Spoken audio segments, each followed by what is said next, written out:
We departed Denver on this hot summer afternoon and were in the air. Lunch had just been served and was being cleared away when we heard an explosion on board.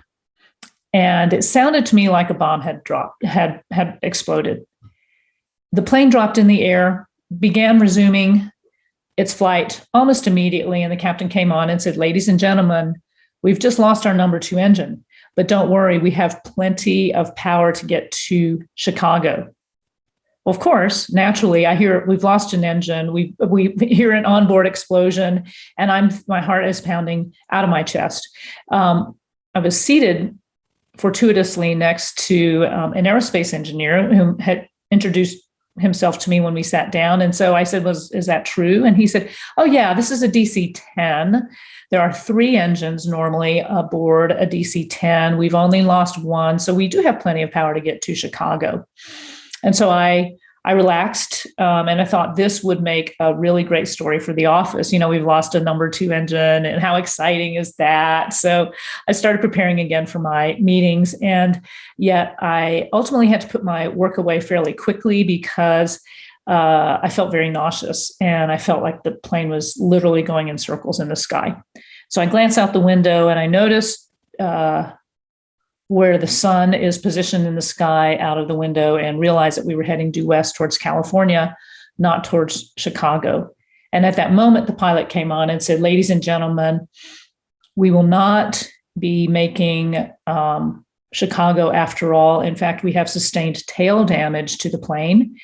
In fact, we will be making an emergency landing in Sioux City, Iowa in 35 minutes. And then he added, "And I'm not going to kid you folks, it's going to be rough."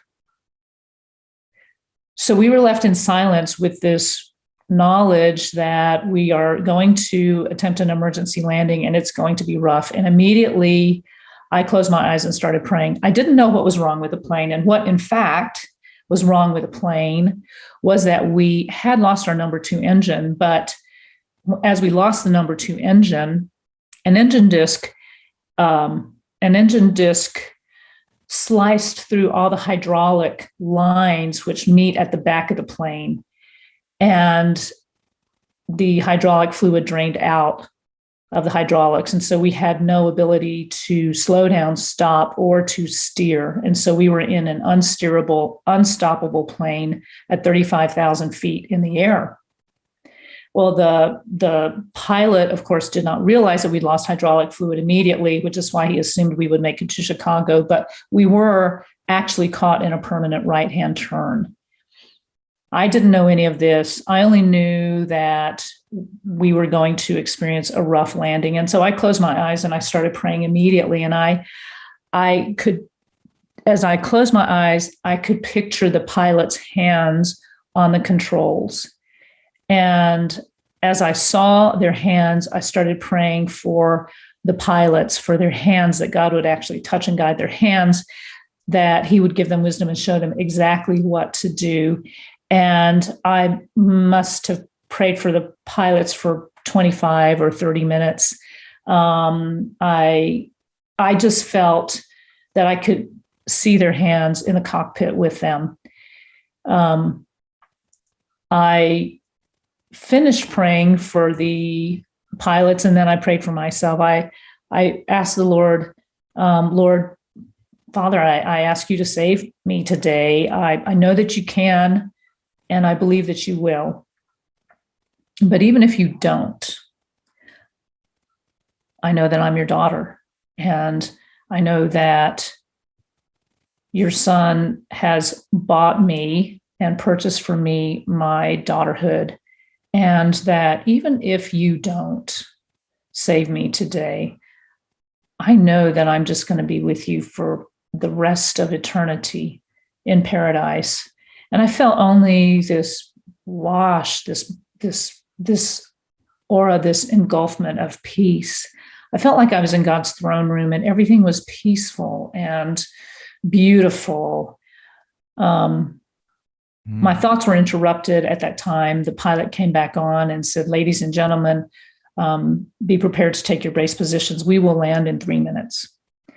and I was moved out of prayer, and I became aware of the plane around me, the engine screaming at great speed. I didn't realize that we were moving at a speed that was 50% faster than a landing, and that we were descending at a rate that was twice the rate of descent of a normal plane landing. I could hear the engine screaming with great speed. I heard some babies crying throughout the plane, and I just prayed, okay, Lord, give us a good landing, give us a good landing. Well, when we hit the ground, it was with such force that I was immediately thrown almost out of my seat. My seatbelt held, and I was being flung around like a rag in my seat. The sound was deafening. We were crashing around, and then I looked up and saw myself surrounded in flames. We made a somersault, and I was upside down, and the crashing continued, and then suddenly we slid to a stop, and I was left hanging upside down in this plane. There was sizzling and crackling all around me, and I went into automatic pilot, no pun intended. But I went into automatic pilot and just realized that I needed to drop myself from the ceiling of the plane down to the floor of the plane.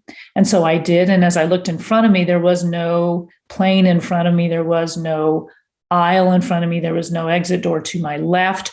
There was only a tangle of wires, and beyond this tangle of wires, daylight. So I stepped through this curtain of electrical wires into the daylight, not realizing at that moment that the plane itself had broken into 4 pieces. And one of the pieces that had broken away from the others was the part of the plane that was right in front of my seat. So I stepped into the sunlight and spotted a flight attendant who warned us with a great deal of authority that we needed to run away from the plane because it was on fire.